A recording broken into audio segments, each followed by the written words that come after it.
László, which we just heard, and then the Walter Samaye will play this afternoon. Walter forte piano.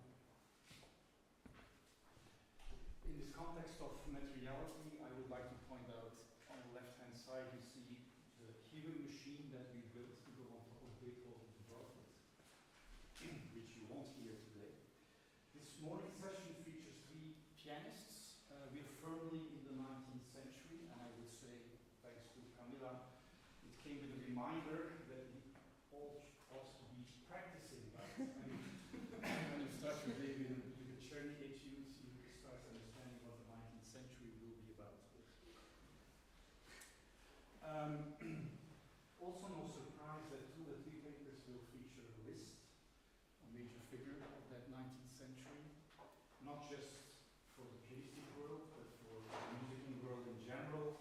It was brought up yesterday, obviously, figure who pioneered so many of the musical concepts that we are struggling or trying to understand to today, the meaning of the text, the relevance of performance tradition, music as word, etc. All right. I suggested the same formula as yesterday, so we'll have the three speakers and then we'll have open time for discussion.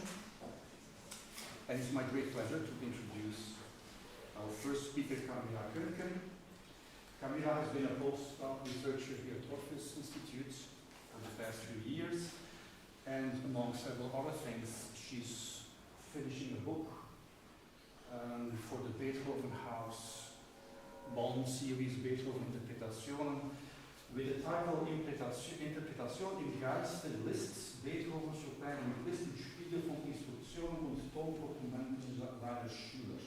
So Beethoven, Chopin, Liszt is mirrored by instructions and sound documents of his students. Today, Camilla is going one generation back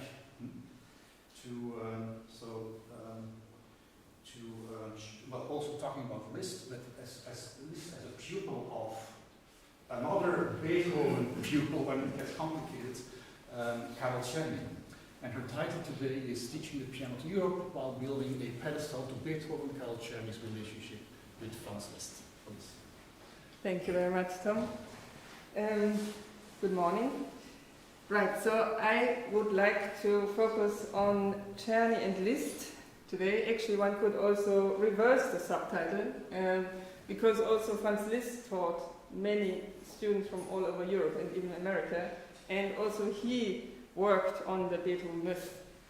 But today I would like to start from Czerny, but soon arrive at the point where the two of them are actually equal colleagues, because that's a thing that's often overlooked. Right, so I'm interested in general when dealing with these texts and scores and treatises to actually apply them as much as possible on the instrument, because usually a lot of new thoughts or questions arise when you really get your feet wet, as one says, on the instrument. Much more than if you just read and think, oh yeah, that makes sense, and go on. Because often the material kind of presents you with an unexpected resistance. So this is something I find very interesting. So today I would like to give you something of a very reduced, let's say, soundtrack of the relationship of Liszt and Czerny, or Czerny and Liszt. Czerny describes the arrival of the boy, the small Franzi, in Vienna as follows. He came, the father, Adam, came with a pale, weak-looking child. While playing, he wavered on the chair as if he was drunk, and I often thought that he would fall to the floor. Also, his playing was entirely irregular, impure, confused, and he had so little understanding of the positioning of the fingers that he threw them randomly all over the keys. But despite all this, I was astonished about the talent which nature put into him. So, small Liszt returned in 1822. The father and mother settled with him in Vienna so he could take lessons with Czerny. and for 18 months he got lessons almost every evening. As Czerny puts it, fast täglich jeden Abend, which is a little bit confusing. Right, so from the 19th century though, this relationship is all centered around, Liszt's time in Vienna is on the one time centered on him being a student of Czerny, who was a Beethoven confidant. On the other hand, it's mostly about the so-called Weihekuss, the consecration kiss. That was like the founding myth of Liszt as a Beethoven player, even though today it is widely agreed upon that Beethoven did not show up at Liszt's concert in 1822 and thus didn't kiss him publicly. This was, however, a really influential assumption of the contemporaries, who turned the kiss into the palladium, how Liszt himself wrote in a letter, the holy element of his whole career. Anyway, I'm trying to stay out of such mystical or even esoterical topics and remain as down to earth as possible. So, the lessons. What did he learn? Czerny had already experience with prodigies before Adam Liszt came to him with his son. In 1816, Czerny taught the 10-year-old Anna de Belleville for 3 years, and also after Liszt, in 1829, he accepted the 14-year-old Theodor Döhler as student for the next 6 years, actually. Czerny's pedagogical approach in teaching piano seems to have formed early on. He describes it in detail in his Erinnerungen, his memoirs from 1842, in connection with the young Liszt, and then restates it later on in his Klavierschule Opus 500, the famous Klavierschule, which we actually see here in the original, which is my very first time to see it. Camilla, could we have the piano lit down? People don't see yeah. of your presentation. Right.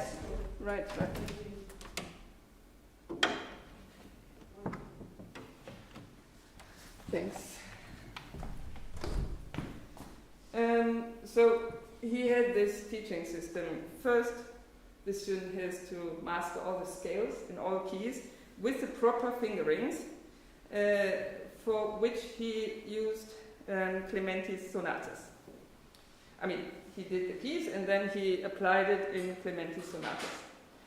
The second step was learning music by Mozart, Hummel, Ries, Moscheles, Steibelt, Duschek, and only then, as a kind of capstone, music by Bach and Beethoven.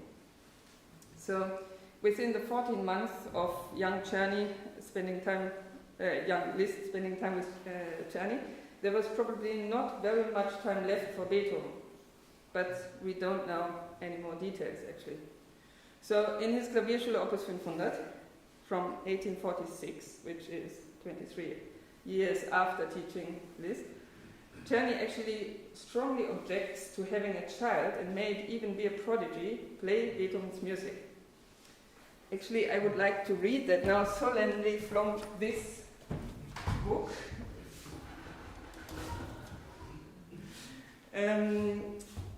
Right. Hier.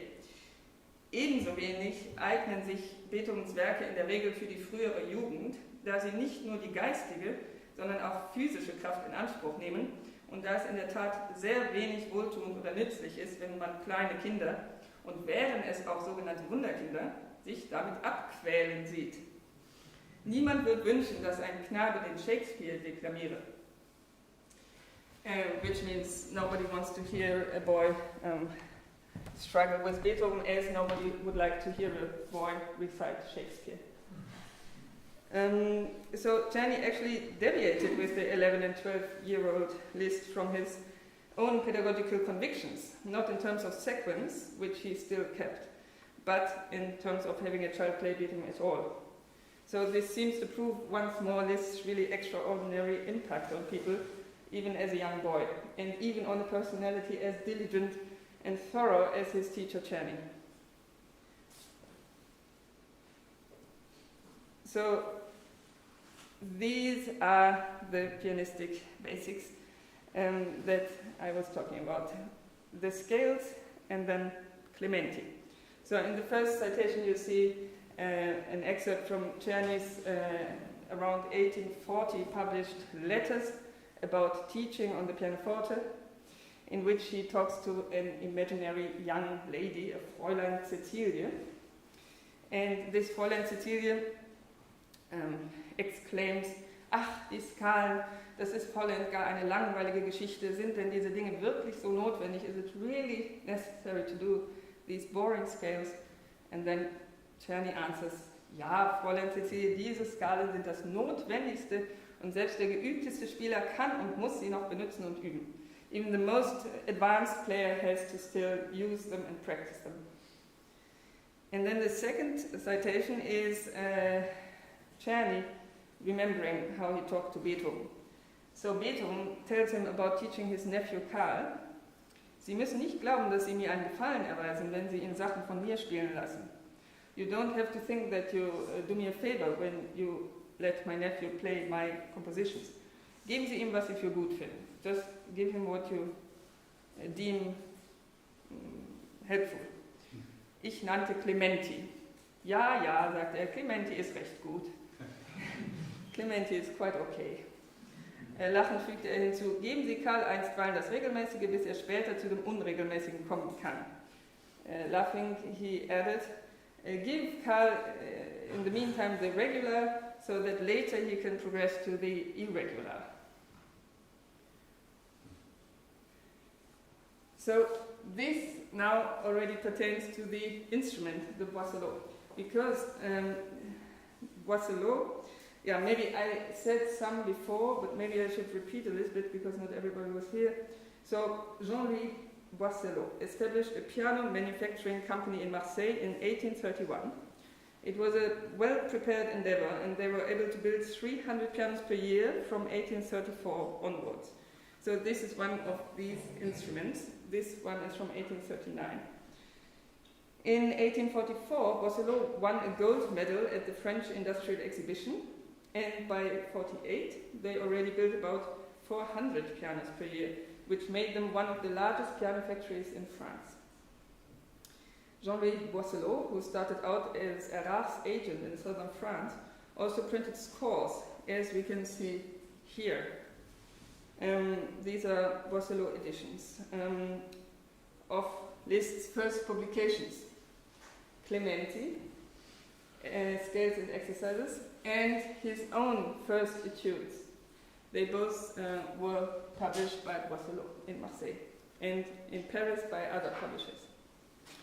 Jean-Louis' son, Louis Constantin, became a close friend of Liszt, and he accompanied him, as I said earlier, on his big concert tour in 1844. 1 year long, he made sure that the instrument, the Boisselot, was always in perfect shape for each instrument.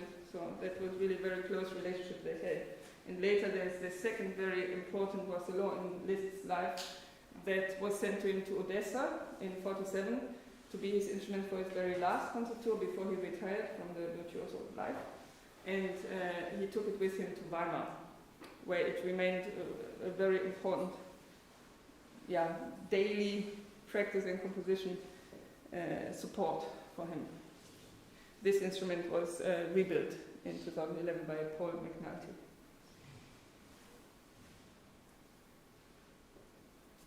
So I would like to attempt to play one of Clementi's scales now.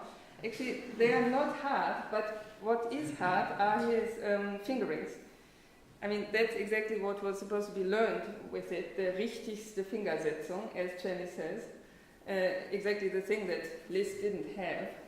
And I have to confess that I'm apparently also not in possession of the richtigste Fingersetzung, because this is quite against what I would do myself. So I'm really stumbling with this. Let's try. After that, I will morph into one of these first etudes, 12 etudes by Liszt, and then finish with the later version of this Liszt etude that appeared in the 50s. It's then called Paysage. In the meantime, Liszt put a title on it.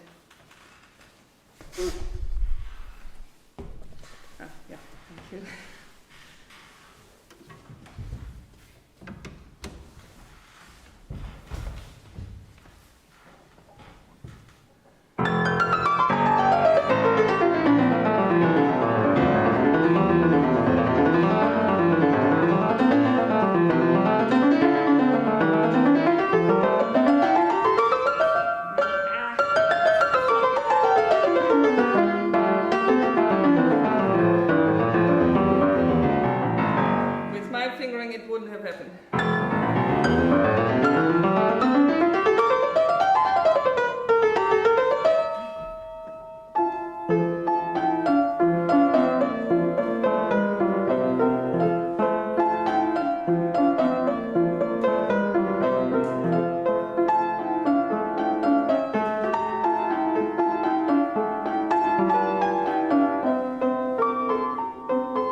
what is also a very interesting topic, I think, is Czerny's own evolution as a pianist, as an artist, which over his relatively long life went through many different stations.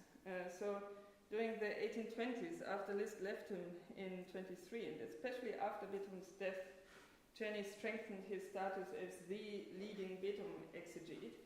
And many of us are used to think of Czerny as this, a Beethoven specialist, and the orderly, reserved, and prudent piano teacher and textbook writer, quick producer of one etude collection after another, shallow, brilliant potpourri, and so on, as whom he is usually depicted.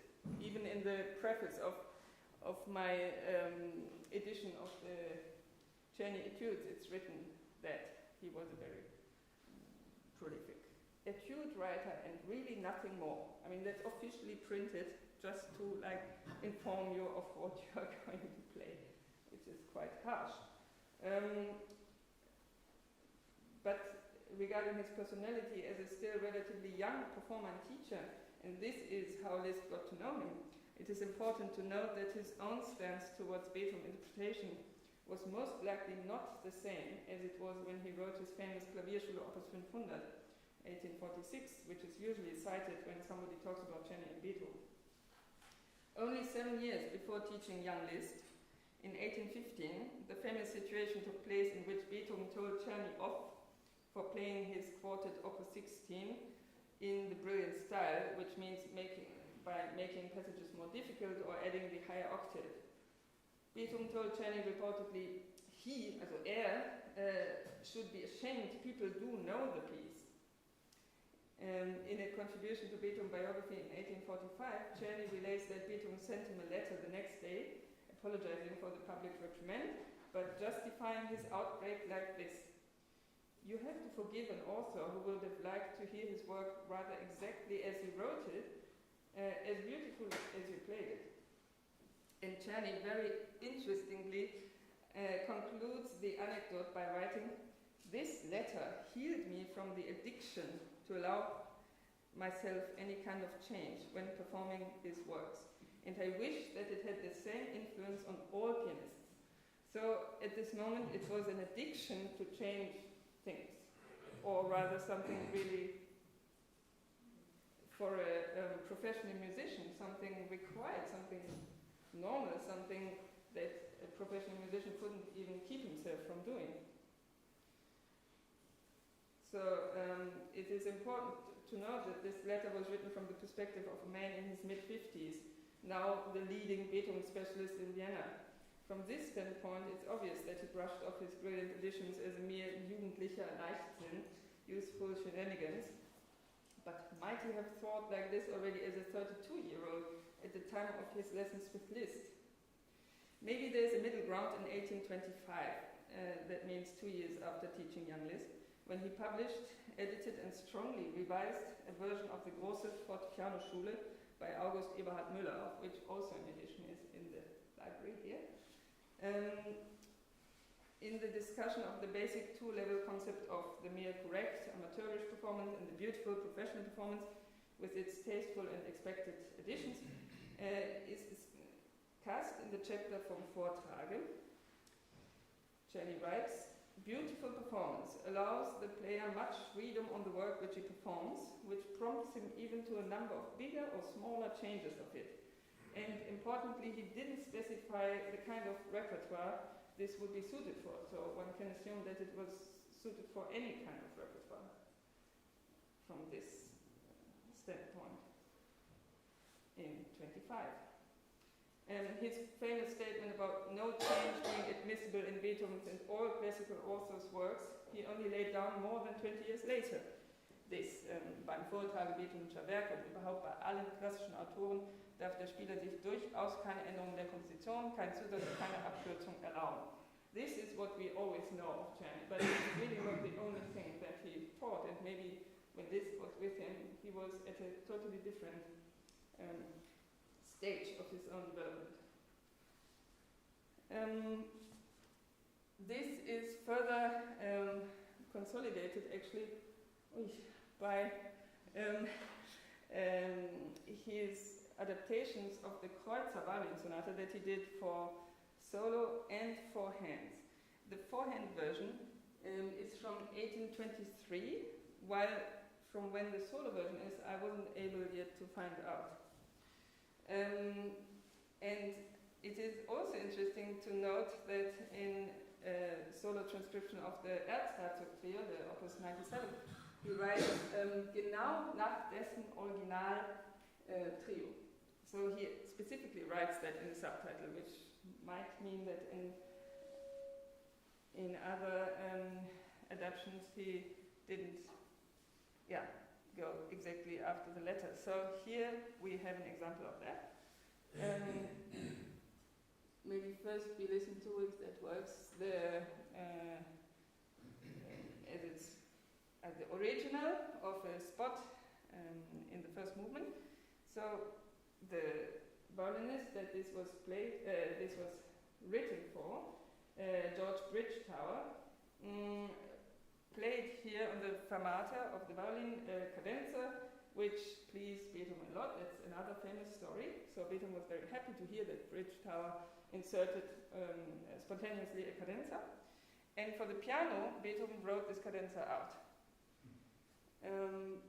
Here we hear Kreisler and Franz in 1936, and Kreisler doesn't play anything on his fermata.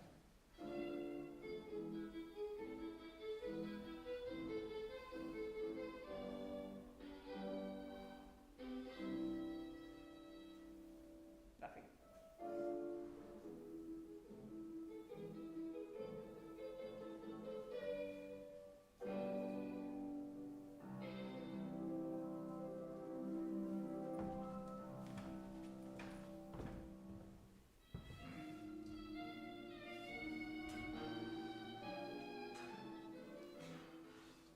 Right. In the solo transcription, which you see in the bottom, Czerny only adds a left hand. I mean, that's not very sensational.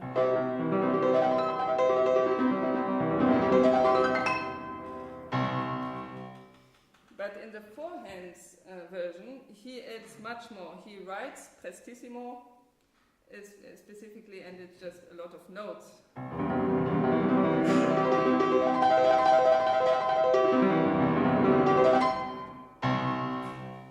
So it became much longer, the cadence. The second example from these arrangements by Czerny sonata is this, from the second movement, fourth variation. So listen to Kreisler and Rupp.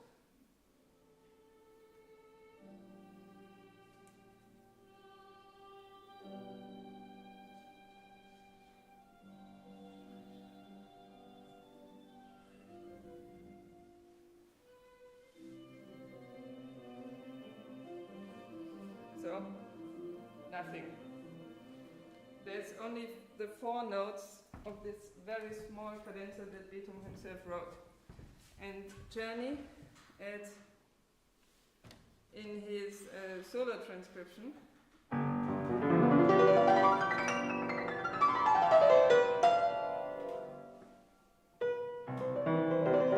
so just expands it a little bit.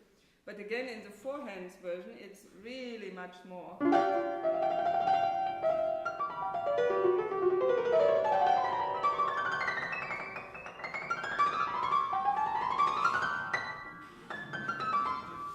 So now I still have to find out from when the solo version is, but it could be that the four hands version, I mean, we know that that is from 23, that's when he taught Liszt.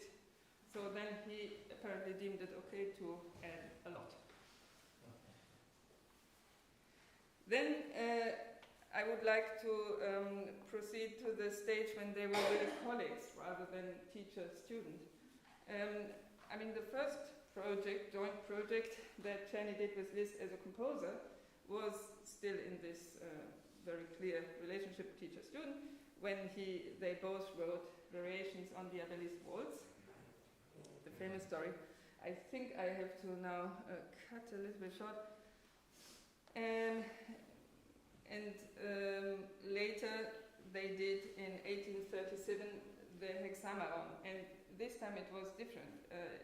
Then Liszt was not the 11-year-old boy as who is advertised in the Diabelli collection, but he was a standalone, very important artist in Paris who was asked to put together the most famous pianists of his time for this project Hexameron on a Bellini theme, and he asked his former teacher Czerny to also contribute next to Parisian composers and pianists. And I had prepared to play that, but I think that's not necessary now. The soundtrack will finish here. The point is that Czerny's variation is almost comically similar. The Diabelli is very similar to the Hexameron one. It's the same style, even same techniques, while Liszt, of course, has crazily evolved from the 11-year-old who wrote a variation really in Czerny's style with similar techniques to the Hexameron one, where it's already the kind of very passionate Liszt style that we know.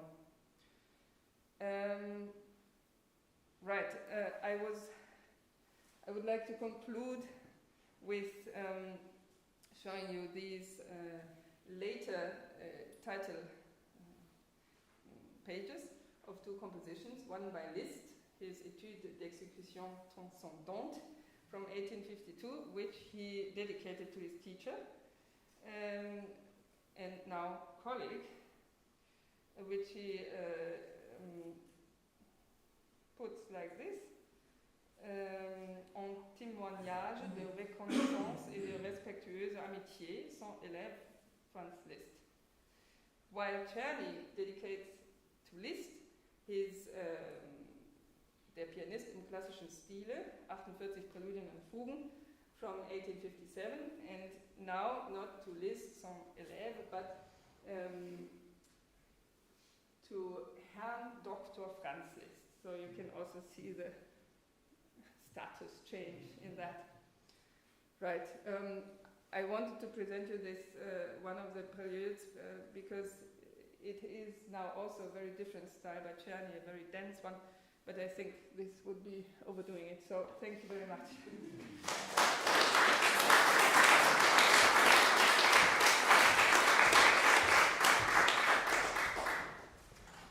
Thank you, Camilla.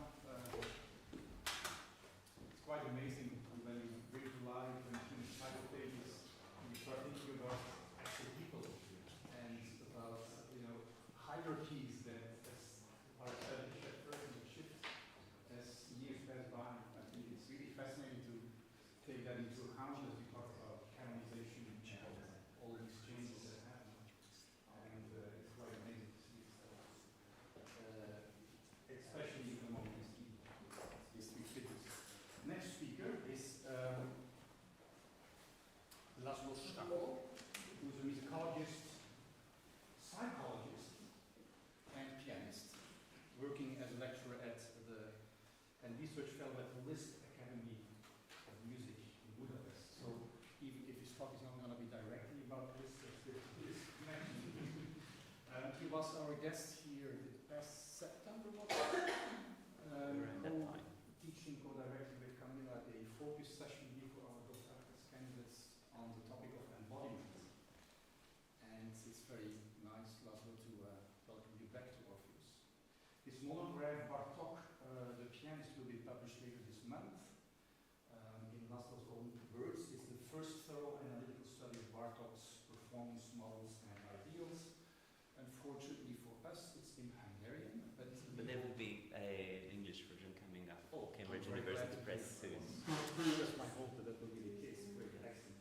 So his talk, you see the title there, towards source informed has it changed? Performances of the late Romantics. It addresses early 20th century recordings and what we can learn from them. Thank you very much indeed, and I shall talk to you about mostly about my work with my students at the Liszt Academy, the doctoral school of the Liszt Academy, what kind of projects we do with them.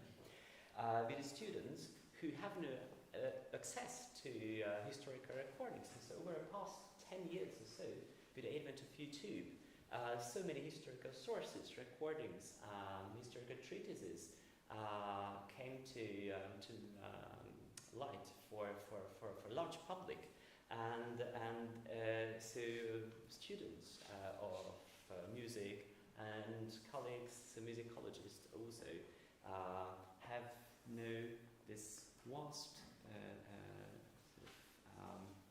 source material at hand. And when they listen, for example, when a typical student listens to these historical recordings, so from the first decades of the 20th century, this is what they think normally about the performance they hear. Oh, I want to go to the second slide, it's there. That's what they think normally. Yes, I can enlarge it a bit if you like this. So hopefully it will come in a moment. It's yes, they are imprecise. They're too rhapsodic, amateurish even, and too emotional. And they don't care about technical perfection, which is mostly might be true. However, the more they delve into the various sorts of sources, the more they change their mind about them. And I very much like to serve as a catalyst for this changement, for this evolution of their attitude towards this historical recordings, towards what they hear on historical recordings. So, and we start with analyzing them, of course, and if we want to give an analysis of whatever performance, we can do an analysis on the structural level, on how I call the structural level, and an analysis on how I call a cognitive level. Shall I tell you about this in a moment more? And it's also very important to discern if we have, for example, Eugen d'Albert or Frédéric Lamont. We have tons of recordings from these people now on YouTube. It's very important to discern general features, to tell apart general features from the style-based, the contrastive or individual features, basically, of the playing. And how do we do this? On the structural level, so let's get back to the structural versus cognitive level description, so to this dichotomy. On the structural level, this is what we mostly do when we analyze recordings, by the way. We are interested in the differences, in the system of the differences in performance features between two or more performances, such as tempo, microtiming, articulation, dynamics. However, on the cognitive level, it's much more interesting, actually, I think, and it tells much more about the differences themselves. So the main question is this: so what sort of mental computation produces the differences in performance cues between the recordings? And regarding the structural level, we can describe the performance, for example, the microtimings of the performance directly from a recording. Rules of microtiming the performer uses directly from a recording based on the tempograph. It's very easy, and then we can do wonderful statistical analysis with this data. Or we can take the score and try to discern, try to define the rule-based deviations of the performer in question. At the cognitive level, however, we are interested in the performer's generative mind, basically. So the performer's either conscious or non-conscious competence, in the sense, in Chomsky's sense, of course. On the structural level, we can find performance rules through if you have lots of recordings, for example, you have all the recordings by Frédéric Lamy, let's say. This is not a big amount, but Dalbert had more, or Dohnanyi had 20 hours of recordings. They are on this laptop here, and so you can do an automatic extraction of performance rules from these performances, from these 20 hours. So you just basically automatically extract through computer programs the performance regular routines, the performance rules from the recordings. This was the way followed by Gerhard Widmer and his colleagues in Linz and Vienna. And however, another way, a totally different way is to get back to historical treatises, such as contemporary, so late 19th century textbooks or early 20th century textbooks on expressive performance. My favorite three are there. You are probably familiar with them all. And then try to see to what extent the performer in question uses the rules described in these treatises. Furthermore, what you can do is to build up artificial rule systems for expressive music performance and test your hypothesis. This is what Anders Friberg and his colleagues, mostly Italians, it's very interesting, living in Stockholm, they did over the past already, I think, 30 years. And I don't want to talk about them in length. This is not the most interesting thing for us now, because it's much more interesting, I think, to go to the cognitive level and try to describe the performer's competence. So how would we know what the performer might have had in mind, or what kind of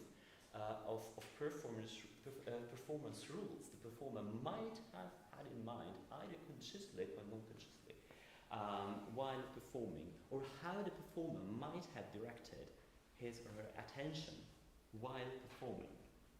So this can be discerned based on a structural level analysis of the performer's sound recordings. So you have lots of data, and through quite intricate statistical analysis, you can hint to this. So, for example, how the performer might have directed his attention, how Bartók might have directed his attention in contrast to, let's say, Franz in the recording Camilla just showed a short excerpt from.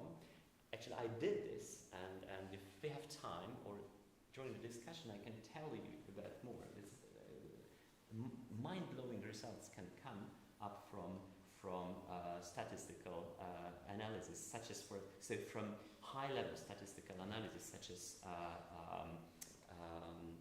principal component analysis, per se, regarding these issues.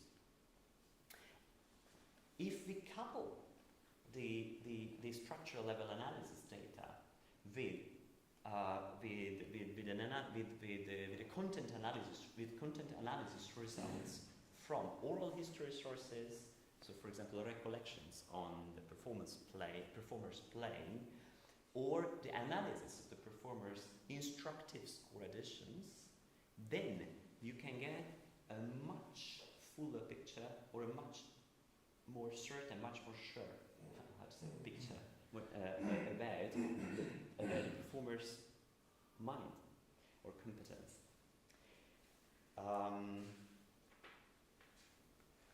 Regarding the other dichotomy to tackle here, so the general features of a performance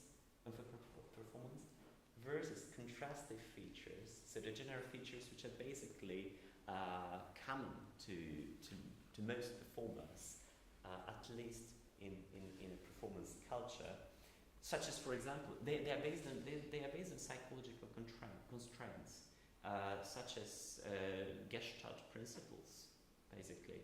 The lengthening of long notes and shortening of the short ones, for example, is something everybody does. So you need to do if you want to be expressive normally. Or you change the tempo according to actual information content of the musical flow. This is also something everybody does. Everybody needs to do if they want to be really expressive. There are then the style-based performance rules, so based on which are sort of relevant for one certain performance style, such as, for example, early 20th century performance practice, or HIP performance, so early HIP performance practice of the 1970s, let's say, and so on. So, for example, in the first half of the 20th century, we can really hear a relative prominence of musical gestures and characters over an ostensive expression of the especially metrical structure, and that's something which is very typical for early 20th century performances. And then there are the individual performance characteristics which are true for the performer in question only. So which are true only for Tom Koopman, for example, and not generally regarded. However, they have general performance rules. They use unconsciously general performance rules and style-based performance rules as well. Yes, regarding general performance rules, I have a few examples for all of them, if you like. So, for example, I told you about the differentiation of long and short notes. It makes the performance more perceptible, more easier to grasp, actually.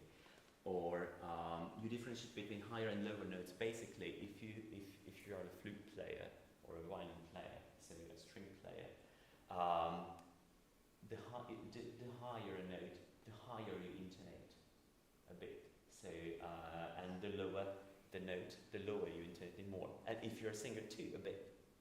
Even the good piano tuners do this. They intonate, they tune the lower notes of the piano, not according to the well-tempered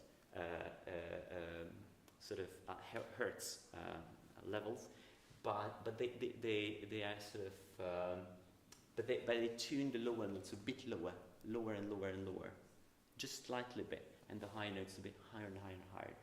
And this makes your piano sound much better. I learned it from one of the best piano tuners in Budapest. And this is all in line with psychological research.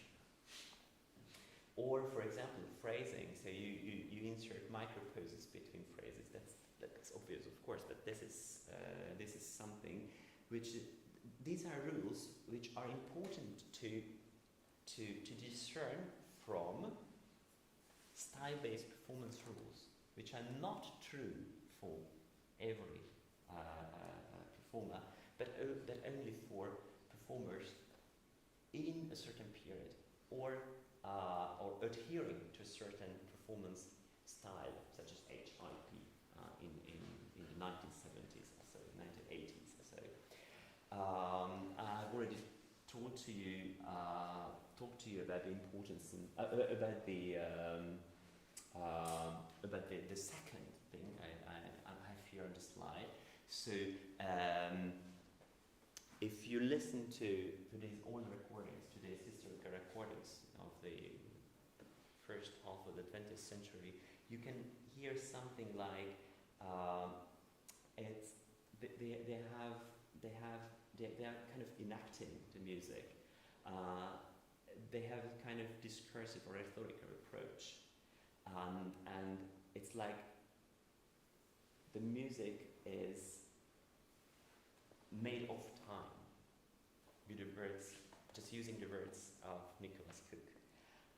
However, after the Second World War, what you hear almost all performances, including HIP actually, is that the structural logic, a kind of precision and economy in expression, is so much more present and so much more important. You feel its importance that you could say that you are playing in time.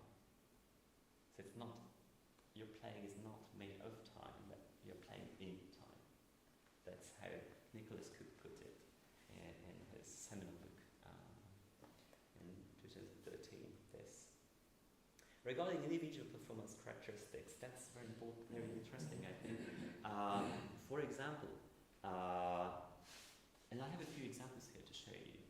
If you want to describe the performance style of, let's say, Béla Bartók, which is one of my favorite pianists of all time, and so you might wish to consult his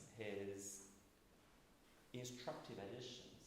He was the most prolific editor of piano music in the early 20th century, in his 20s and 30s actually, and he edited over 2,000 pages, including all the Mozart sonatas, and that's a wonderful instructive edition. It's very detailed.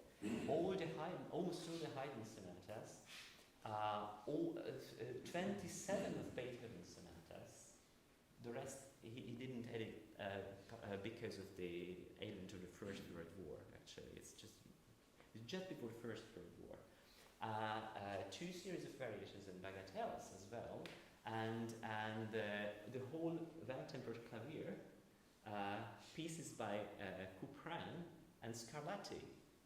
So over 2,000 pages, and it's amazing because they are very, very detailed, these editions. And for example, if you go to C, if you want to try to define what makes Bartók's performance, just based on these editions, without resorting to the sound recordings made by him, you can compare. You can compare them with very detailed, with further detailed instructive editions of the time or earlier ones. Here we have, for example, Hans von Bülow's famous edition, which was Liszt's favorite edition actually, and Liszt used it in his teaching at the end of his life all the time, and it was dedicated indeed to Liszt.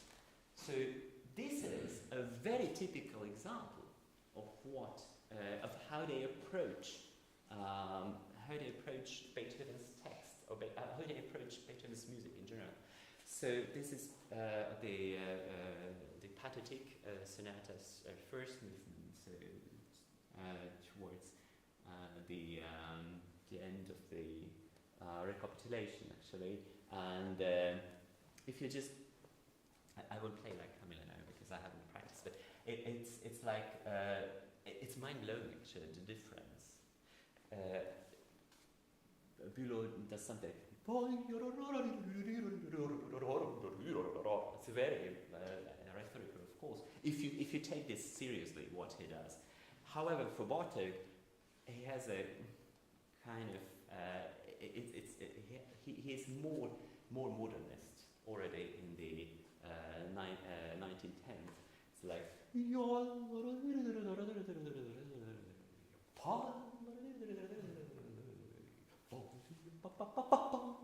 and so on. So it's very logical.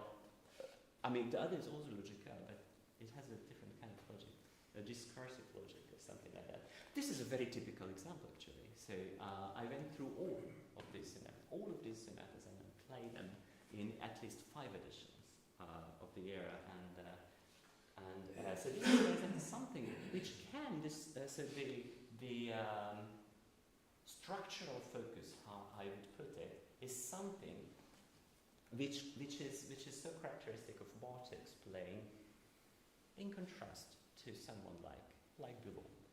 But there are others too. But we can compare Bartók's interpretation to others as well, and you will get similar results actually. Below is just another extreme, really. Or tonal or structure, or are the performer in question focused rather on tonal things or on structural things? Structural things, I mean the metrical structure. So here I have another example in my appendix slides for you. For example, here let's take this example. So if you listen to something like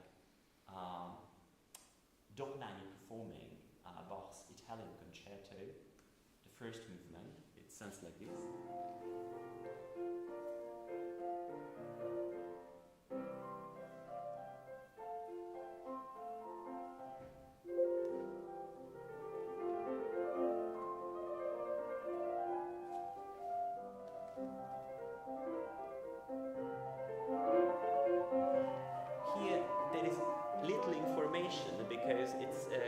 Predictable, so he speeds up. This is a general feature. This is a more general feature, which we do a bit even today, but in the first half of the 20th century they overdid it almost. So I noted the notes on the recording, which are and so on, which he highlights, or he directs. You can feel that he directs his attention to these points all the time, and these are the tonal important points, and not a structure, not metrical. However, if you compare this recording with Bartók's only one of the two Bach recordings by Bartók, the G major partita, for example, the preamble of the G major partita, then there in Bartók's playing you can hear that he is much more focused, much more structurally focused. He's not really interested in these tonally salient moments. And so these are instances of individual performance characteristics. And my favorite is a negative agogics. I don't know if we have time for that. Negative agogics, but okay, maybe we will have. Okay, so what's wrong with the individual source groups? If we just take into account the sound recordings, if we just try to analyze sound recordings and compare two performers' performance style through sound recordings only, then you might have, you may, the problem is that they are too individual, of course. You can't really tell that based on just one or two sound recordings that this is what the performer must have had in mind. You don't have any clue about the performer's intentions, for example. So whether something was intended or not. So that a feature, a performance feature, was intended or not. Regarding this course, if you just analyze instructive additions by performers, such as how I did with Bülow versus Bartók, you don't really have any clue about the sounding reality. So that might be problematic. So what I showed to you, it's quite, I would say it's quite convincing, isn't it? But it may not be true because they might have edited this course like that, but maybe they perform very differently, in fact. And the score editions are most often unclear as well. So unless you have a very detailed instructive edition, such as Bülow's or Bartók's. But Dalbert's, for example, is much less detailed. Regarding verbal sources, such as treatises, they are too generic very often, and you don't have any idea about the sounding reality based on them, of course. And they are quite often unprofessionally written as well. So we are, and specifically, we are faced with four problems or four questions when we try to analyze performance styles and compare performance styles. The first problem is about whether something a performer does, so a very let's say the speeding up of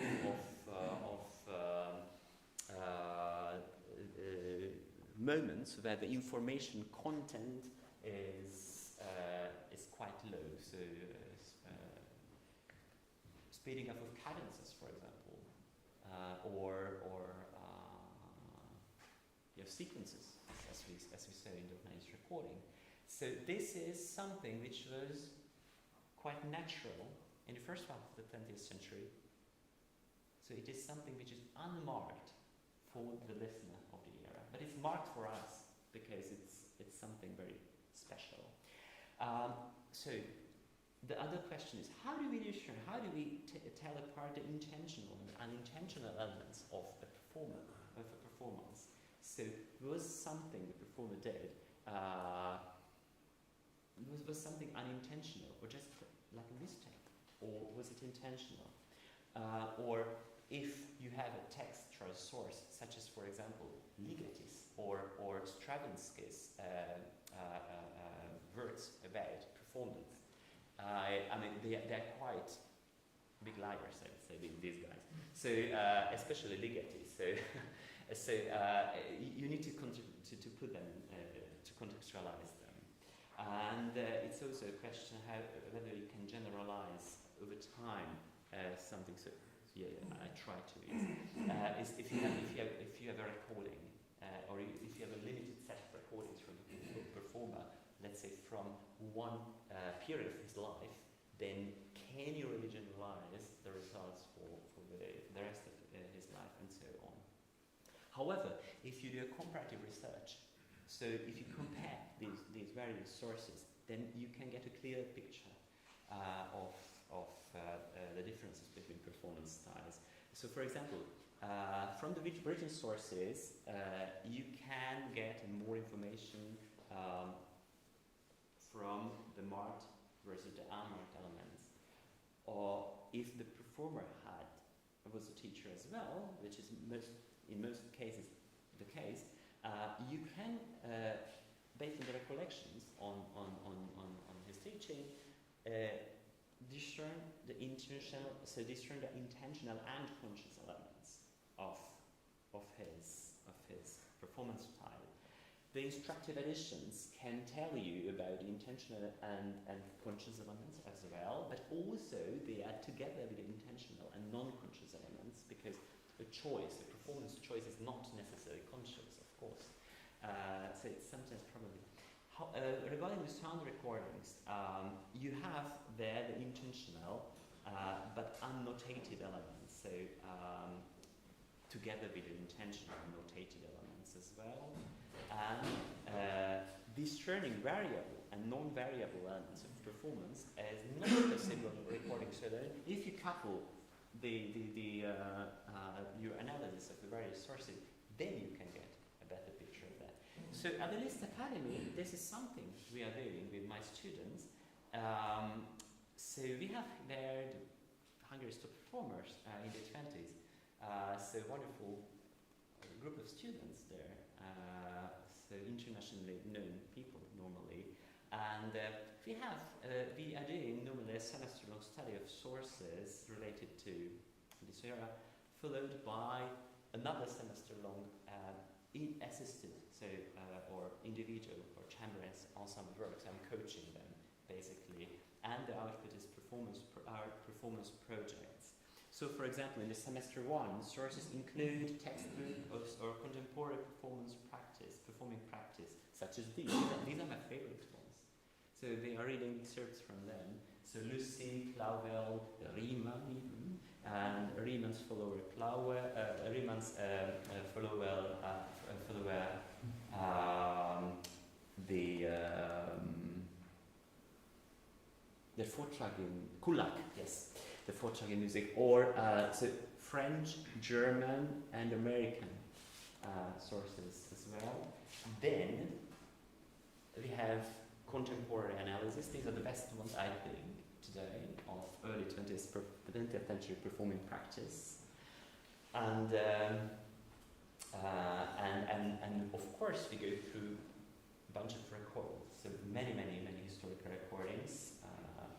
It is mind-blowing. If you like, during the discussion, you can do something. If you are interested in listening to this is mind-blowing. And we try to learn from pitfalls of related projects. Actually, this is one of the best projects ever in emulating early 20th century performance styles. You're probably familiar with the Chasing the Butterfly project, done by a Norwegian pianist and a British sound engineer. They recreated Grieg's 1903 Paris recordings, and however, I bought a CD, and I was thrilled to see the result, to hear the result, what they did, and they did a wonderful job indeed. However, I listened to the CD, and there was something missing from it. And despite the fact that they did wonderful analysis, background analysis of Grieg's performance style compared to his contemporaries, etc., there was something which was missing. And what was missing is something you can hint to through a thorough analysis of various kinds of sources and a comparative analysis of various kinds of sources. I think I need to stop here soon. But the last thing I want to show you is that, for example, one thing we did from our workshop is one of these projects, for example, one of the best projects is a violinist and a pianist, two doctoral students,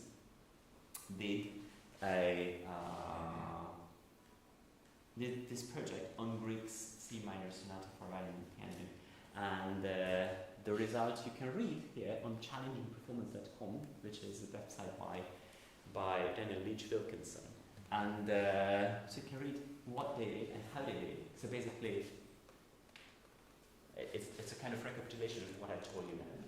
And you have a bunch of recordings. And may I just show you 1 minute of the recording, from the recording? I'm looking at the big boss. Yes. Oh, thank you. Not this one, because the original recording they made during quarantine, it's of the second movements of Grieg sonata. Listen, so what they had to do.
Something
part of his interest in romantic historical performance, his focus has recently been on pedaling techniques of the late 19th century, which has been reconstructed into the piano rolls of Simón and Liszt. And let's wait for the title of his talk to appear.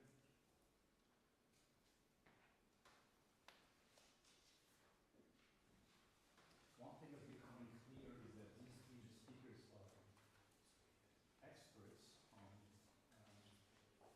historical piano recordings going to the 19th, having roots in the 19th century.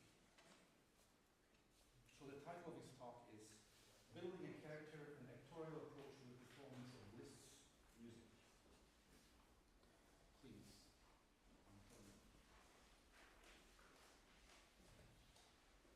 Thank you.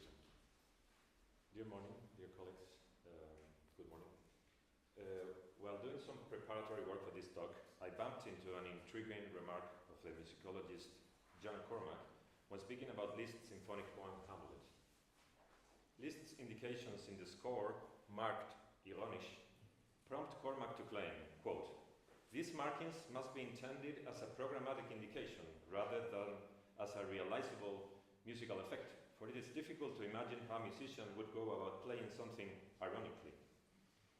Every colleague to which I have referred the case has waved his or her hand dismissively and replied, "Of course you can." Many of them adding something in the vein of, "She's a musicologist, she doesn't understand."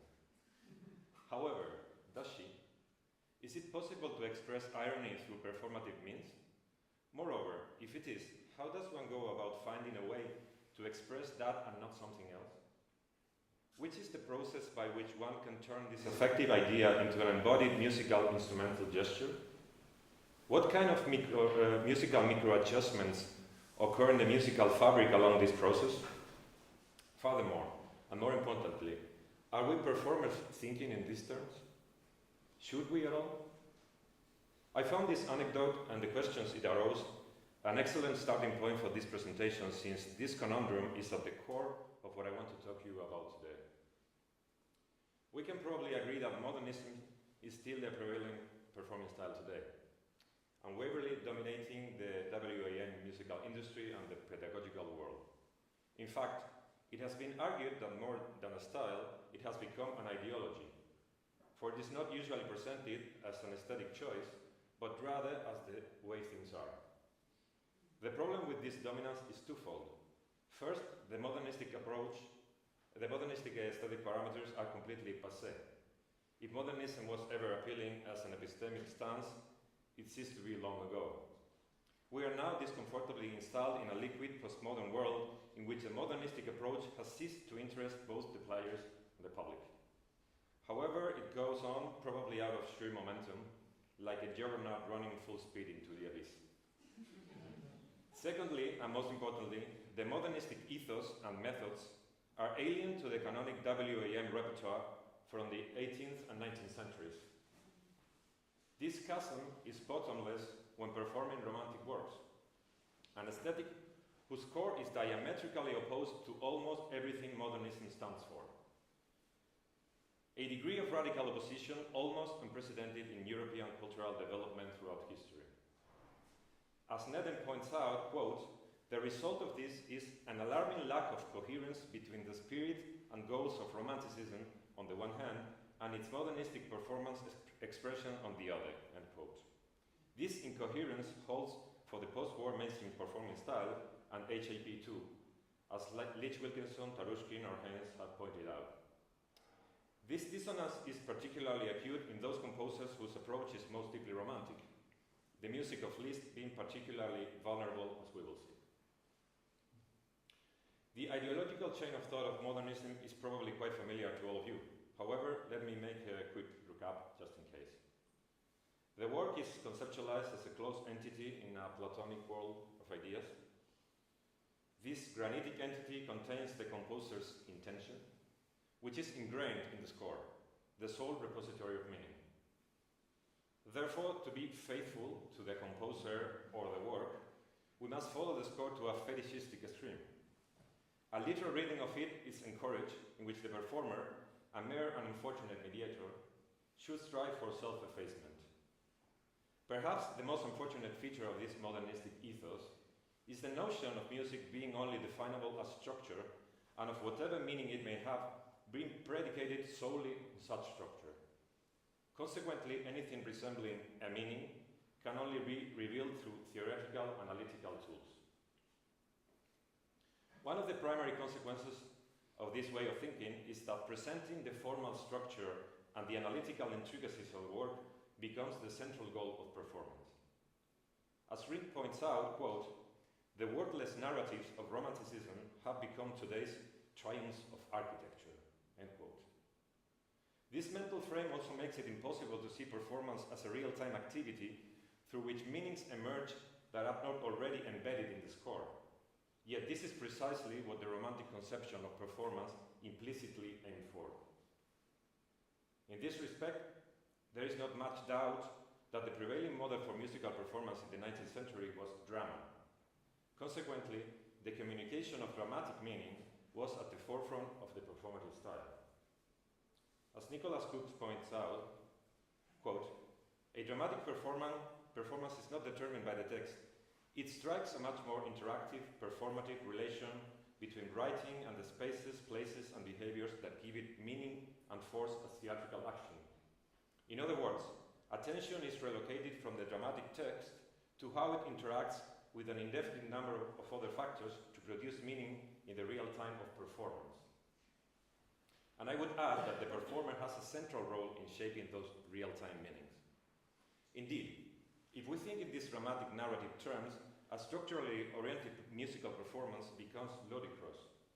As ludicrous as thinking that the work of an actor performing Hamlet is solely to make visible the syntactic and structural relationships ingrained in the text. So at the heart of the problem we're exploring today beats this radical conceptual opposition, the understanding of music as sounding text versus music as drama in performance. If there is a composer who incarnates most clearly this opposition, it is Franz Liszt, who gave countless and definite clues to his understanding of music as a dramatic narrative of meaningful events, characters, and emotions. As a matter of fact, he wrote several articles on the subject, posthumously published as Dramaturgische Blätter. In them he claims that, quote, "A torrential magnetic current connects the two forms of human thought and feeling, words and music," end quote. Furthermore, he advocates for, quote, "a restoration of that indissoluble normal union of music and drama, each benefiting the other, indeed, an unavoidable merging of one into the other," end quote. His interest also crystallized in several works exploring these merging possibilities.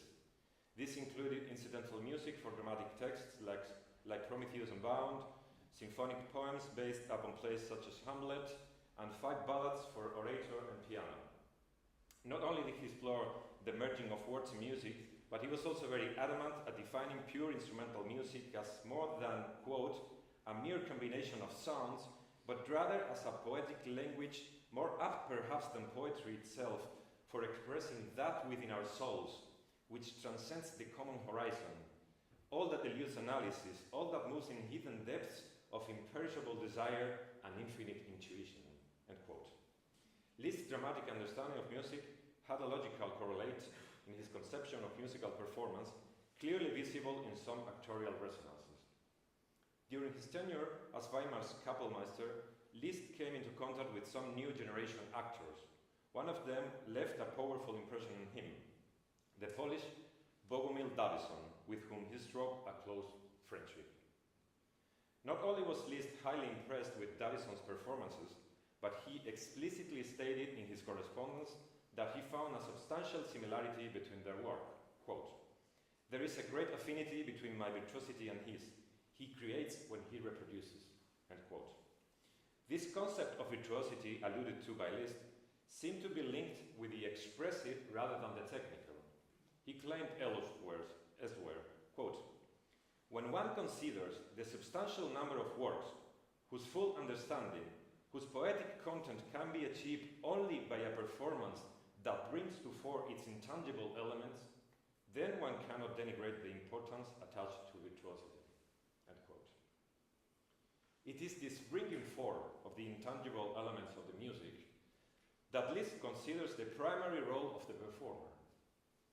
Thus, music making is determined by the meaning that the music possesses or how we perceive it, not necessarily by the text itself.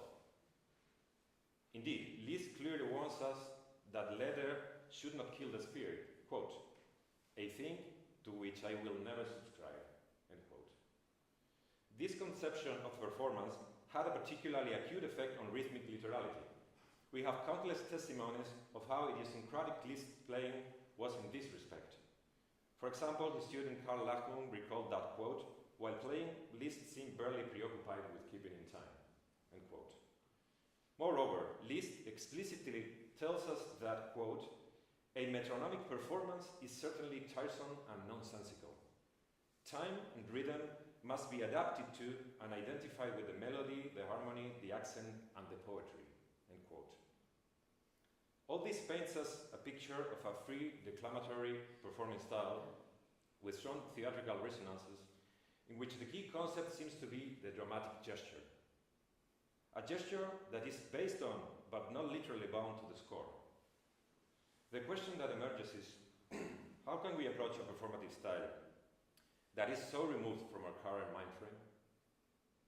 Inspired by Liszt's self-drawn parallelism with Poe and Davison, I propose that we explore the possibility of borrowing methodologies from the actorial milieu. It is worth mentioning that this conceptual borrowing is far from anachronistic or far-fetched. Oratory and declamation had been and were still models for music performance to a certain extent, and the actor and the orator had been considered the same thing throughout history. So a resort to acting is just an updated version of this historical rhetorical connection. Given that Liszt compared his performative style to Davison's, it seems reasonable to first explore this parallelism and see what we can gather.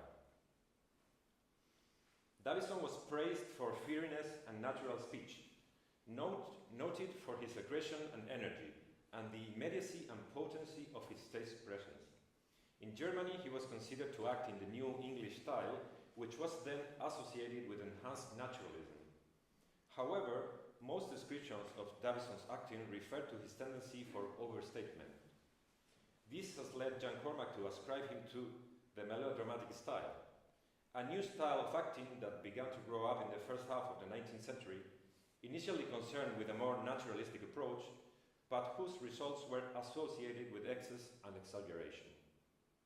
In our search for tools that may be useful in building our actorial strategy, it would seem elegant to apply verbatim ideas borrowed from acting manuals of the time that could be more or less linked with Davison's purported melodramatic stance. However, I have to admit that so far I have not found a way to do that which does not feel forced or artificial. We have argued that striking parallelisms between the nature of theatrical action and the dramatic narratives of Liszt's music exist. Nevertheless, there is also a profound difference between the two: the abstract nature of musical language, for which no dictionary can be compiled. Thus, my intuition is that trying to force-feed a particular acting approach into a methodology could be more harmful than productive. However, I have to admit that this research is still in progress. At this point, I'm more concerned with convincingly making a case for an actorial approach than with offering a close, ready-to-use methodology. Consequently, I will provisionally borrow loose ideas from different acting systems to envisage a process that could yield convincing practical results. This being said, some of you may have noticed the allusion to Stanislavski in the title of this presentation. Stanislavski's systematic and naturalistic approach to acting would not be developed until a couple of decades after Liszt's death. But given the naturalistic ambitions of the melodramatic acting style, it does not seem too far-fetched to borrow some loose concepts from Stanislavski's approach to for our purposes. Firstly, I propose a dialectic process between the verbal, the emotional, and the physical, loosely borrowed from Stanislavski's idea of the psychophysical. He writes, quote, "In every physical action there is something of the psychological, and in the psychological, something of the physical," end quote.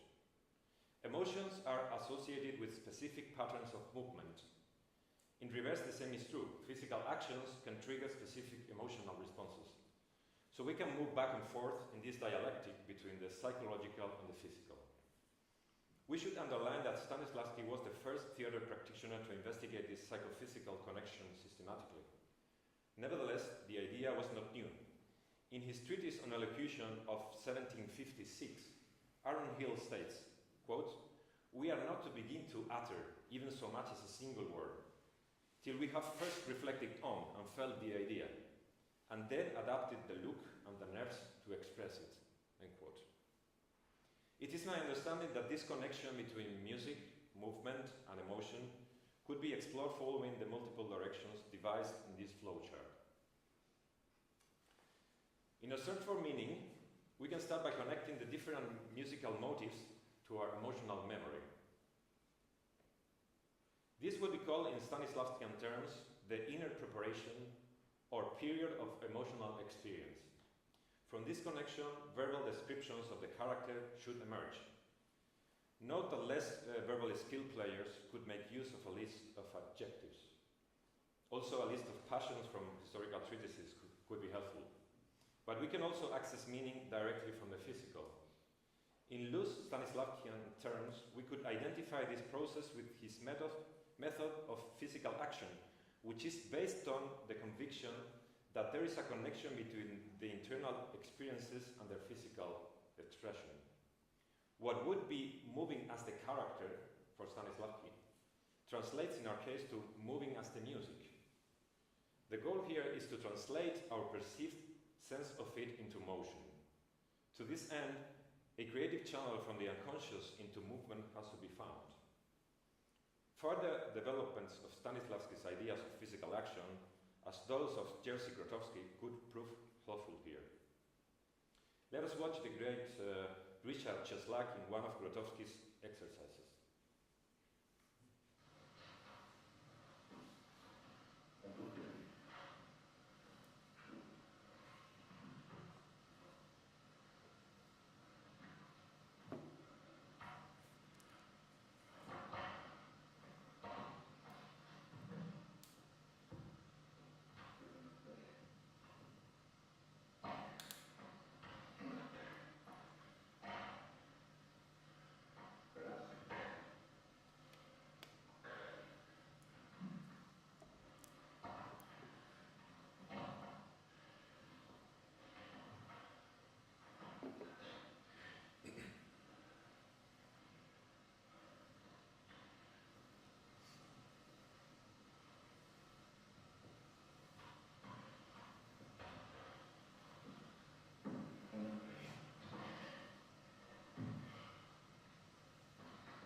It's a pity we cannot watch the whole thing because it's fascinating, but no time.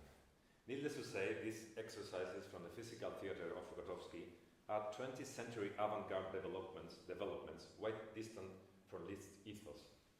However, keep in mind that I'm just suggesting that we borrow their emotions' expressivity, as it shares its abstract nature with that of musical language. When we move as the music, we connect it with notions of time and space, energy and tension, gravity and flow, kind of what Roland Barthes describes in Schumann's Kreisliana. Quote, "What I hear are blows. I hear what beats in the body, or better, I hear a body that beats. It curls up into a ball, then it weaves.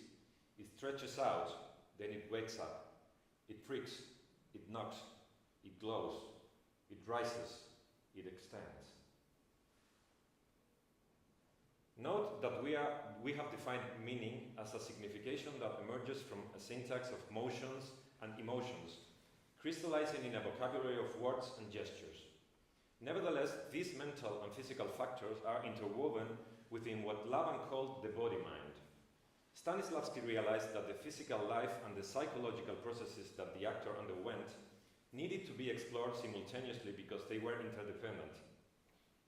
This inextricable interdependence has been reasserted philosophically by Sheets Johnston and neuropsychologically by Damasio, Edelman, and Tononi. This has led the theater scholar Rick Kemp to speak of a reflexive feedback loop of embodiment.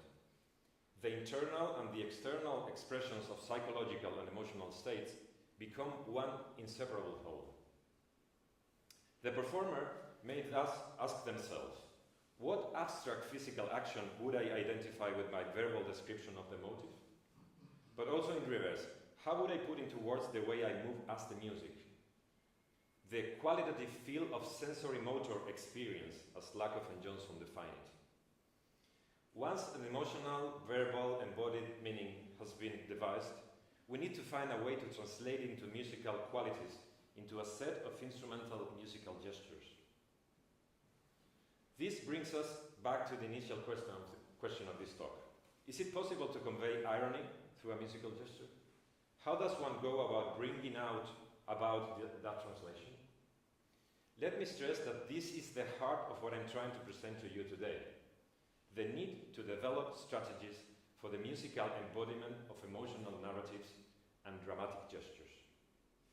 Significantly, this is precisely the craft at which Liszt excelled, according to Hans von Bülow, who claimed, quote, "The great mastery of Liszt rests on his remarkably expansive and manifold power of expressing outwardly what he feels inwardly, not merely in the perception and grasp of a musical work, but in the way he can reproduce outwardly the extraordinary faithful embodiment of the spiritual." Let that sink for a while. The faithful embodiment of the spiritual. So the question is, how can we embody the spiritual as Liszt apparently did? I suggest that we translate the cluster of words, movements, and emotions that we have defined into musical qualities and instrumental gestures by connecting them to our imagination. The question is, what kind of micro-adjustments in the musical fabric would imply a difference in dramatical meaning? I suggest keeping Liszt's purported rhythmic idiosyncrasy in mind while looking for this expressive musical gesture. That would mean that its adequacy to the rhythms and metronomic tempo of the score would be almost irrelevant. As we stressed before, the dramatic gesture we are looking for is based on, but not literally bound to the score. Let us see one example in action. The B minor sonata is probably the most iconic Liszt piece.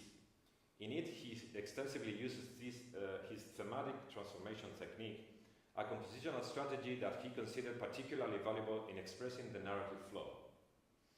He writes, quote, "It is precisely the unlimited alterations which a motive may undergo in rhythm, key, tempo, accompaniment, instrumentation, transformation, and so forth, that make up the language through which one can express thoughts and, as it were, dramatic action. Countless efforts have been made to clarify a program for the Mi minor and assign a specific dramatical meaning to every theme recurrence. Take the iconic theme characterized by Liszt as a hammer blow. The exact character of this motif has been described in many different ways. For Cortot, it is a virulent principle of revolt, a surge of impulsive combativeness, decisive, nervous, robust, martelé. Whitehead describes it as hammering, threatening, and cold. Sass identifies it with Satan, and Wilde with a Jungian shadow, and so forth and so on. But going through a strategy of psychophysical connection, we could describe this motif with many other adjectives. It is certainly pounding, but is it aggressive, mechanical, sardonic, cruel, scornful, cynical, fierce, grotesque, mysterious, proud, sarcastic, evil, furious? We could go on with a list of adjectives for quite a while. And then we could have a combination of a number of them. Sarcastically cruel, fiercely mysterious, aggressively mechanical. However, the critical question for us performers remains unanswered. How do we translate these proposed meanings into a functional musical gesture? What is the tangible performative difference between the B minor being about Christ, Faust, or Liszt himself? Once we have narrowed down a dramatic outline, how do we turn that into a musical, in our case, a pianistic gesture that stitches together a cogent emotional narrative? Let's try to see that in action. So, you know, I have changed my mind several times on how to proceed with the examples. My initial intention was to play a lot of music, but the presentation has kept growing, so I guess we don't have much time. So I think what we can do is, I will do the following. I will just go into more detail about one of my proposed characters, so you get the point, you get the idea of what I'm trying to achieve, and maybe in the Q&A we can elaborate if there's time. So the character I will go through for you is evil. We have seen that we can approach the problem from different angles. In this case, what I have found helpful is the following. First, I try to connect the motive with my internal notions of evil. It also helps me if I try to feel how my body and face would react when filled with evil, and imagine how this evil body would move through the music. So, give it a try.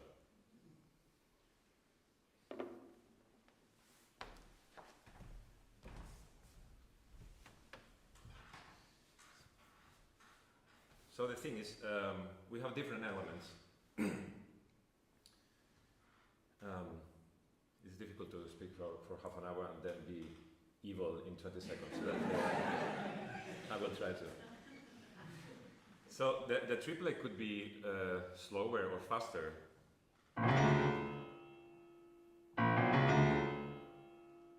And the repeated notes could be also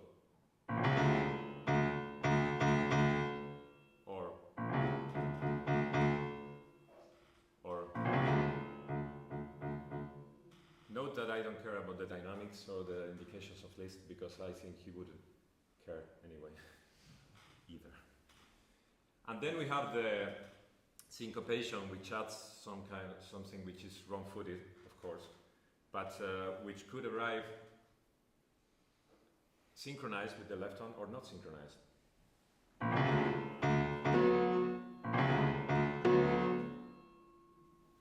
Or even arpeggiated. And then we have the descending chromatic in the left hand, which could be a lament, of course, we know that. But it could also be a scornful laugh, right? The same can be said about the ending diminished 7. It could be an open question, or it could be an aggressive statement.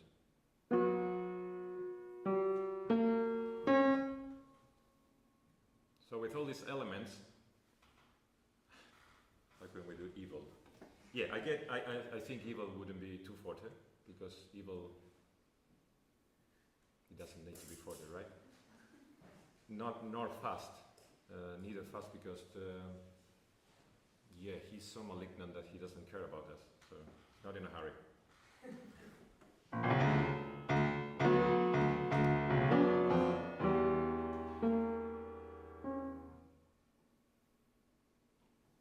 You can imagine we can play this in 1,000 ways.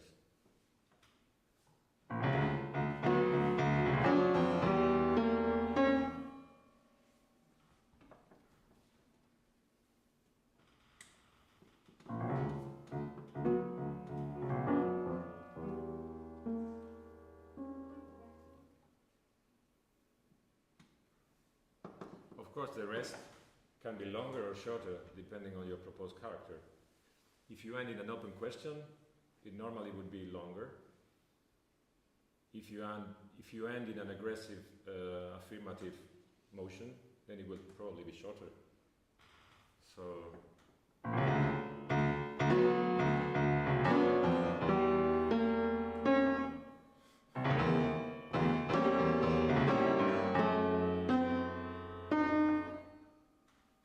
and so on and so forth. Unfortunately, we don't have time to go through all the details of every character, but I think you get the point. So, my conviction that a new/old approach to the romantic repertoire, particularly Liszt, is to be developed if we want to make justice to this music. Furthermore, it is not enough to say that we should think in dramatic rather than structural terms, nor devising a theoretical program of the music if we are not to find a way to embody that program in defined musical gestures. Today, I have tried to argue that the very nature of our craft as performers is related to this embodiment of the expressive intention. And I think that we are not talking about that enough. Quite often, we are not talking about that at all. It may be argued that what I'm suggesting is too blurry, too based on intuition and artistic imagination, that it lacks the objective spine of a positivistic, measurable methodology. However, that is precisely my point. We have to embrace a different epistemology based on intuition and emotion if we are to truly embody the values of the Romantic era in our performances of that music. For an actor, Stanislavski states, knowing is feeling. So an actor's analysis is an analysis of feeling. In the same way, we performers should not fear working with emotions and intuitions, no matter what the 10 commandments of modernism say. Because an objective, positivist approach is probably the best way to lose sight of the core values of what this music tries to achieve. Thank you very much.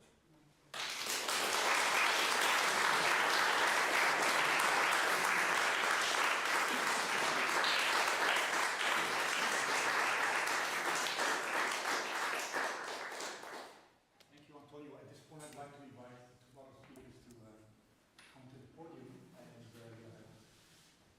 Q&A/discussion. Ik heb Liszt als screensaver. There's not much room on the stage, so please, Isn't it? please don't fall off. Be careful. So, if I may try and summarize a little bit, try to create some threads between the three talks. I'm thinking of three keywords. One would be tradition, the second would be the rules and deviation of from rules, and the third I would call is intentionality. And how do I get to them? I admit to listening to the three of you, which, I mean, as I said, you're remarkably experts in the same century, the same subject. I'm more of an 18th century person, so I see more where this is coming from. And when you say, Camilla, you talk about Beethoven,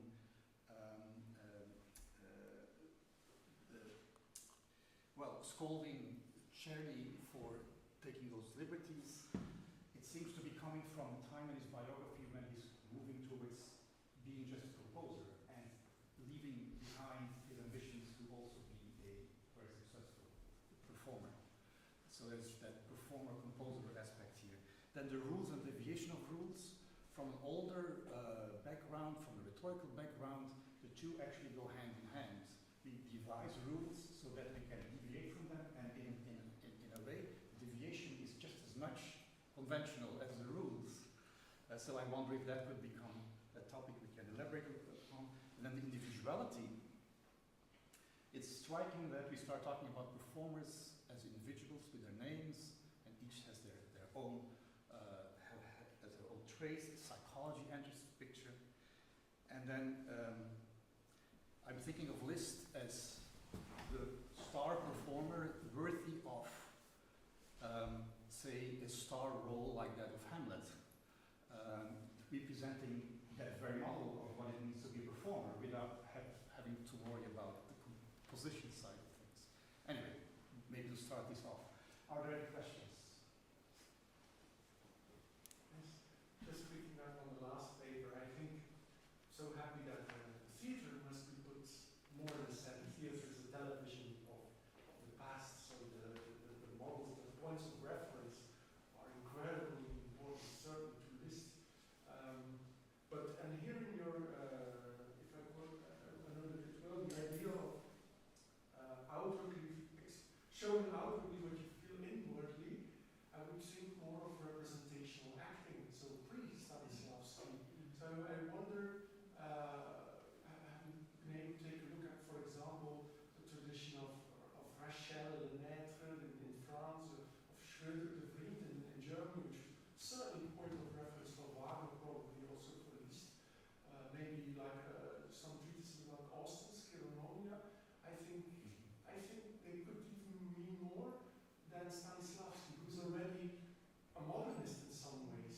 Yeah, I know.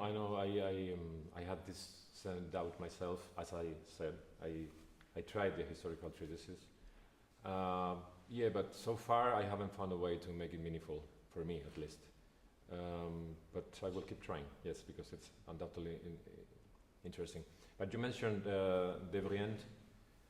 He was associated with a classical style of acting, more connected with Goethe and so forth. And precisely what made Davison so impressive to Liszt was the new acting style he was carrying with him, he was purporting. My understanding is that this melodramatic style is halfway between this more rhetorical style of acting, this classical style of Beghin, for example, and a more naturalistic beginning of 20th century. So I guess nor one or the other would be things remain rhetorical in the end. I mean, even naturalism is rhetorical in the end. It's just the exaggeration of certain... Yeah, you know, my point, Bruno, is that what I'm interested in right now is in the case, in making the case. If someone wants to use a rhetorical system, an out-in system, as they say, or in-out rhetorical, naturalistic, whatever you want to use, if it works, it is good for me. You know, what I'm interested in is... now seeing this from the 21st century, so if you watch silent movies of great actors and listen to some... That's what exactly what László said, is the first hearing of an old recording, and you don't have the context. Of course, you could approach this thing in a more rhetorical, representational perspective, or a more naturalistic one, which is more closer to us because we're used to watching films and TV shows and so on. But like I said, at this point, it is not important to me if you use one or the other, or you go historical, or you go through Grotowski or whatever. As soon as if you are trying to convey something and finding a way to do that, every technique works for me at this point.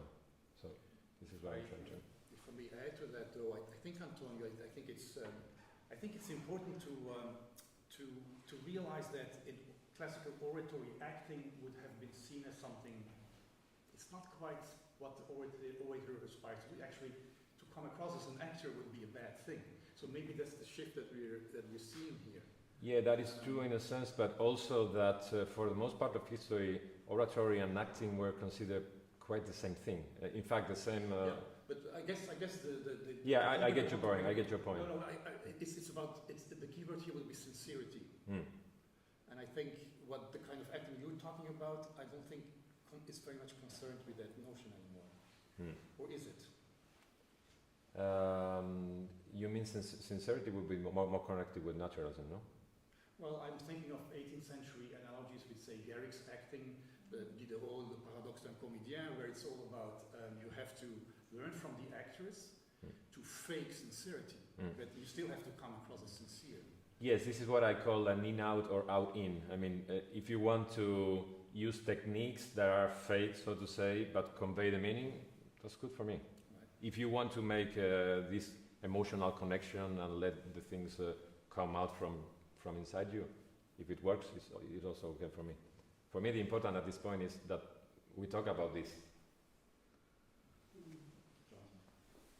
I just want to really take off the same point. Yes, the old thing. Once you can fake, if you can fake authenticity, you've got it made. But you seem to be. I have a problem with the use of the notion of modernism. I'm not convinced that's quite the right word, although I think you describe what you're talking about very, very accurately. And you seem to be suggesting there's a boundedness to the autonomy of this modernist approach you're talking about, that the thing is too closed within the score. But by only talking about the performer then, and their emotional, what they're trying to convey emotionally, it strikes me that all you're doing then is extending the boundaries. It's still a closed system, and until you actually take into account the frame of reference of the people with whom you're trying to share something, of course, all you've done is changed the boundaries. That actually to change the relationship, you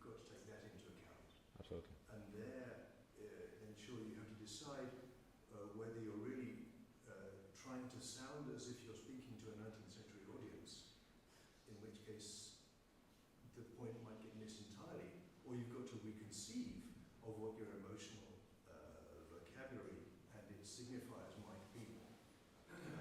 Just as actors talk about film acting, right? Yeah. Film acting is very different to being at the end of a... Yeah, thank you for that. That is another reason why I think that approaching this thing from a historical point of view may be misguided, because we are talking to 21st century audience, so we have to use language that is comprehensible. That's the first thing. And then about the boundaries, yes, I was interested in including this quote of Nicholas Cook talking about what a dramatic performance is and how it is a negotiation between the text, the performer, what the performer is trying to convey, the context, what the public is understanding of this whole thing. So in this circular negotiation of meanings is where music emerges and meanings emerge. Absolutely, yeah, agree with that. So once more, the text is not so important. The text is just one of these elements. Thanks for that. All three of you really, really stimulating, and I think especially when you combine. Is this the wrong side connected? Thank you all three. It was really stimulating, and the way they combine is also excellent. So many things that came up. I have a question for László. So you mentioned Gestalt theory when you were talking about cognitive, and I think when you said cognitive, you're talking about the listener's imagined cognitive processes in the performers. Do I have that right? Or you're also looking at? Yes, also. But I was mostly concerned of the performers' processes. But yes, when a listener is trying to discern something from a sounding reality, so she definitely uses just Gestalt processes. And so, for example, so if you just perform like a MIDI file, so it would not help the listener structuring the musical flow, which is essential, because if you don't really structure what you hear, then you understand it either.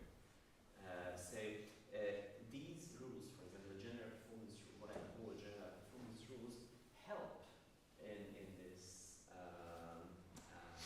structure in the musical. This is something I'd wondered about, and I should have known about your work sooner because I couldn't find a way to prove it, so I stepped aside from it. But I wondered if you sat down next to an early 20th century recording, next to an early 20th century musician, Yes. to what extent are we at a cognitive, an almost physiological level hearing something different because they're able to fill in extra details from their own memories? You see what I'm getting at? I'm not positive. I'm not. So what you mean? So if there is the performer in question would be clear with us, there might be further variables, of course, further things that are just like if you are a psychologist, let's say, or if we are together here. So there is. It's kind of, and we are turning back a bit to the actorial thing. There is something like a hypnotic it's a kind of state of consciousness which is created. So when we are together, a kind of specific state of consciousness is created. If I would be together with the early 20th, so if Eugen Dalbert would be here sitting, of course, a kind of very specific state of consciousness would be created between us. That's clear. But of course, it's very difficult. I mean, we can't really. How to reconstruct something like that? It's almost impossible. From the source, it's almost impossible from the sources. You can. Yeah, it's almost impossible from even with the combination of the sources. See if I can make my question a little Yes. more concrete. When we listen to piano rolls, Yes. we have only a very crude notion of the dynamic shadings that went along with the shadings of timing. Say, Yes, the that's Chasing the right. Butterfly project basically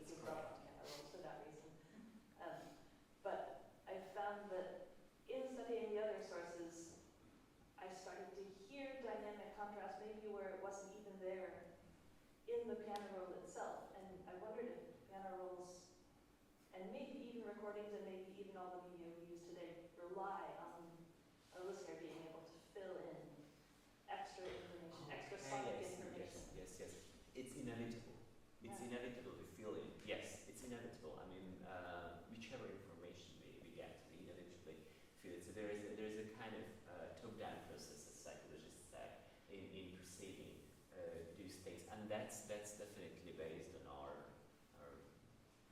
present-day perceptions. What did you call it?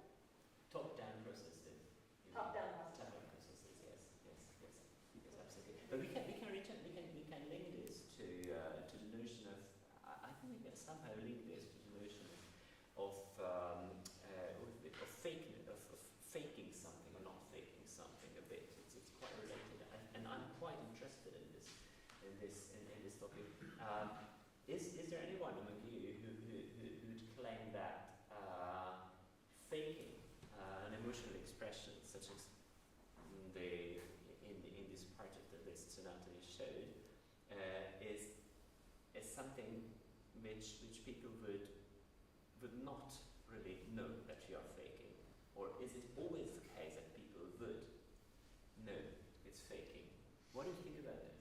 Well, you have these modern actors now, Yes. which claim to be acting with a method, which is a distillation of Stanislavski, Yes. so going through the emotions and so forth.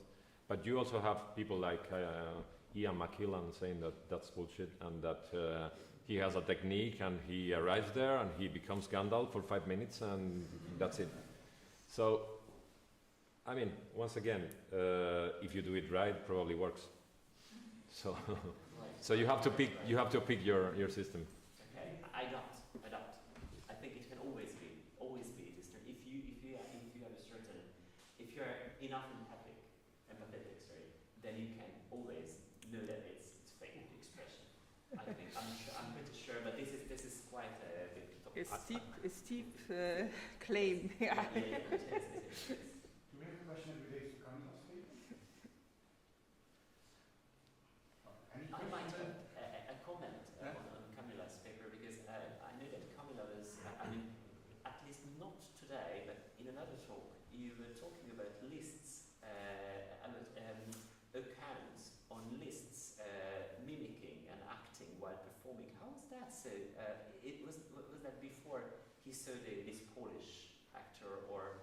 Oh, well, I'm not sure, but probably, yes, it must have been, because this is an account from Lachmund from the 80s, where he talks about how Liszt changed gears. So usually he would really check back with the audience how the audience reacted to his playing, and then for the slow movement of the Hammerklavier Sonata, he really withdrew, apparently, if fake or not, into himself, and not at least physically look anymore into the audience, but really just, and of course started crying. But it is from Lachmund's diary as well. This description is quite interesting. Earlier than his meeting with the Polish. It must have been later, if that was in Weimar. Yeah, so I would like to, something that comes up is that what I was trying to say is that precisely this discussion is a discussion I think we should have, which are the different techniques, the different systems, the different ways we can approach this thing from outside, from a fake point of view, from a rhetorical, from a more naturalistic, whatever. But we have to speak about this, and we are not speaking about this. This was precisely my point. Yeah. And speak about it in a first-person type of way, yes. Indeed. Well, one last question, please. Thank you. For Camilla.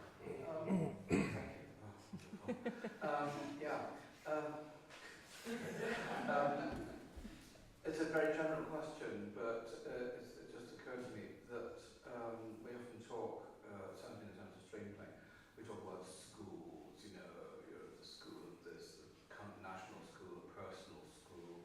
Some teachers pride themselves on producing 100 totally different students, and other ones produce 100 exactly the same because that's the right way to play. Where does Czerny stand in this? Across Czerny's pupils in general, is there a thing in common that they get from Czerny, or are they very diverse? So that's an excellent question, really, because he has, educated gazillions of pianists. So it is an important question because these pianists went out, for example, Döhler and Liszt, to play everywhere in Europe, and they really formed the pianism of the, let's say, the 20s, 30s, 40s. Well, I don't know, but for sure, regarding Beethoven, they were all taught to see Beethoven as a great authority, even if Czerny might have in the 20s still deemed it okay to add some notes here and there. The general perspective from him that they got from him was certainly that Beethoven was at least a semi, if not a whole god. And this comes across very clearly in Liszt's like letters and witness report about what he said during the 20s, when he always said he's not worthy yet to play Beethoven in public, things like that. So that must have, I would guess that this came from Czerny. Great, thank you very much. Yeah, it crosses my mind that Liszt is the only major figure we can think of who studied with Czerny. Where Theodor Döhler was quite important in his time as well. Of the most famous ones, these are the two I can think of now. But, Good, great. Thanks for